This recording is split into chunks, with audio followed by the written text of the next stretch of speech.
Mannix, what do you think about what LeBron had to say? Well, of course they're accustomed to losing. That's all they've, for the most part, ever done with that group. And, of course, there's no sense of urgency because outside of LeBron, who in that group has ever played with a sense of urgency? Rondo?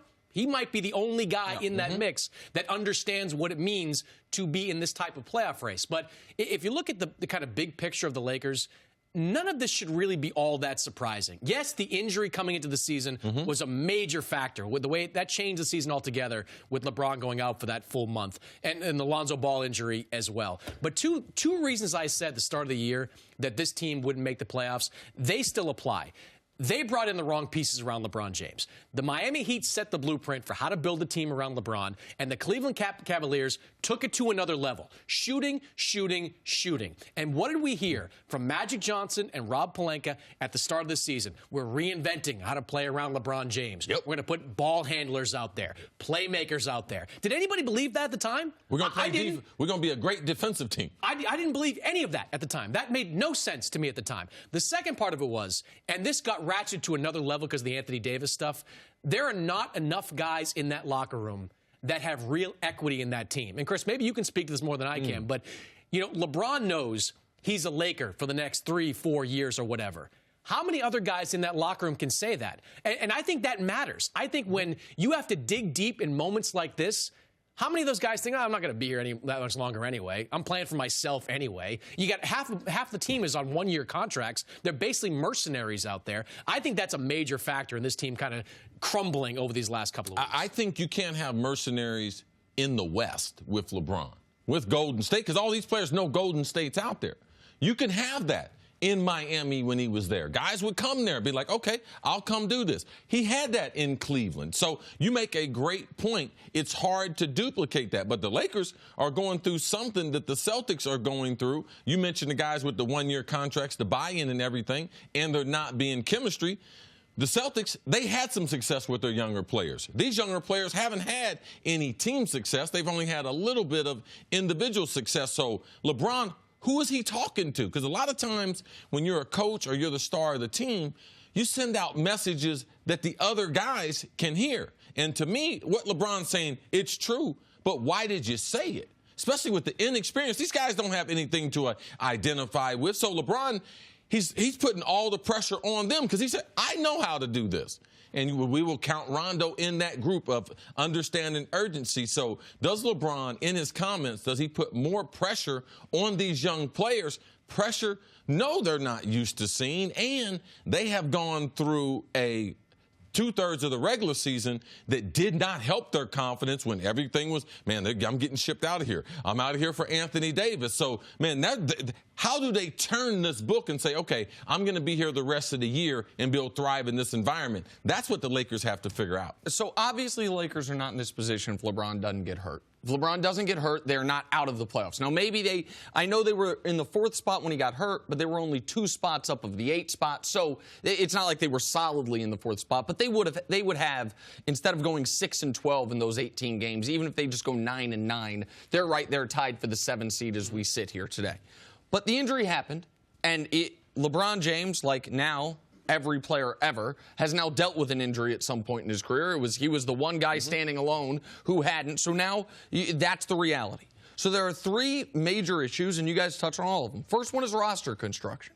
The idea behind this roster was LeBron James is an offense unto himself come the playoffs.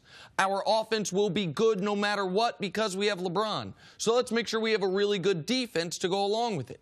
Except the guys they brought in to be good defenders aren't good defenders. It's not only that they're not good shooters, they're also not good defenders. JaVale McGee can block shots, but it's so odd because he's such a high IQ human being, but he's a very low IQ basketball player. And so I'm not doubting his intelligence the way Shaq does. He's actually a sharp guy, but on the court he plays like a dope sometimes. We know that Lance is a pest. Being a pest doesn't make you a great defensive player.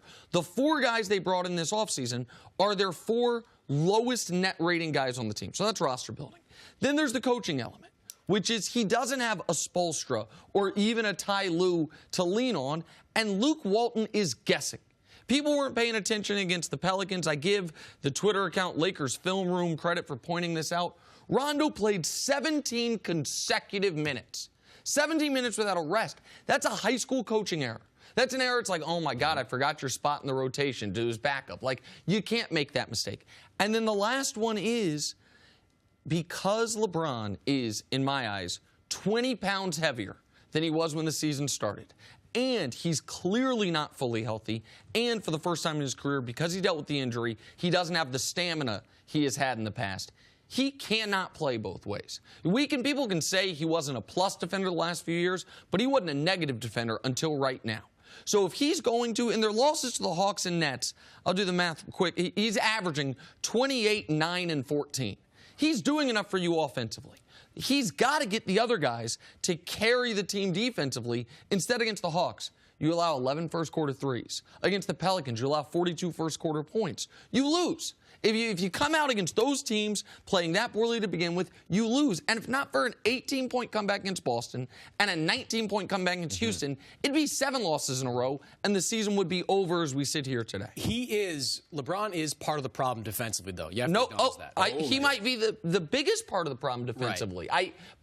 He is carrying them offensively. So if the guys would buy in, they could pick up for him defensively on the other end, is my point. I'm with you there. The Luke Walton point, though, you mentioned Eric Spoelstra. I don't think Luke Walton's on the same level as Eric Spoelstra. No. Most people, but even like, what did we know about Eric Spoelstra back in 2011? We didn't know that much. There were a lot of people high on him, and they knew he was Pat Riley's heir. We didn't know that he would become one of the top-tier coaches in the NBA. But we knew, in case emergency, break glass, Pat Riley can come downstairs. Well, we did, but he was never going to do that. And this is my point with the Lakers. We don't know what Luke Walton is. I think he's a pretty good coach with the potential to be a really good coach. He does make some gaffes out there, and he's still learning on the job. He got this job probably a little bit too early because of what happened in Golden State. But, in Miami, look, they can parse words all they want. LeBron wanted to get Eric Spoelstra fired. He wanted a new coach down there within that first year. But Eric Spoelstra knew from day one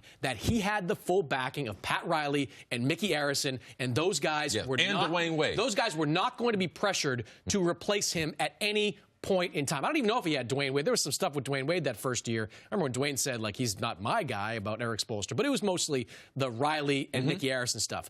In no way, shape, or form can we believe, outside of Jeannie Buss, who does respect Luke Walton, but Magic Johnson, Rob Pelinka, do you get any sense that these guys have his back in the fullest possible way? No. And if they don't, isn't that a factor in all this? Like, if you don't know that your bosses have your back all the way, I think that's a problem. Here's the thing, and this is where I disagree with that part of it, and I disagree with the idea that it is LeBron's job to motivate, not that you guys are saying this, the young players, or that even the Anthony Davis one-year contract stuff should be a huge factor of it. It's your job, Luke Walton, to do the best at your job, no matter who you're backing, who has your back. Young players, listen, it is your chance to prove who you are in the NBA. It is your chance to either get paid if you're on a one-year contract for the next year, to prove the tier of player you are. It is your job to be ready to play a couple days after the All-Star break. You just had a week off from work. And so this is, even if they haven't been tested in the fire of the postseason, they understand, they can read a standing sheet. They know we got a quarter of the season left. We're not currently in the playoffs. Let's have some attention to detail in a first quarter against a Pelicans team that's without their best player. That stuff's, to me, that's inexcusable, no matter the uncertainty surrounding your future with the team. Thanks for watching. Subscribe here to get the latest from the show. Also, be sure to check out more of the best clips from First Things First, or go watch a few segments from our other shows on FS1.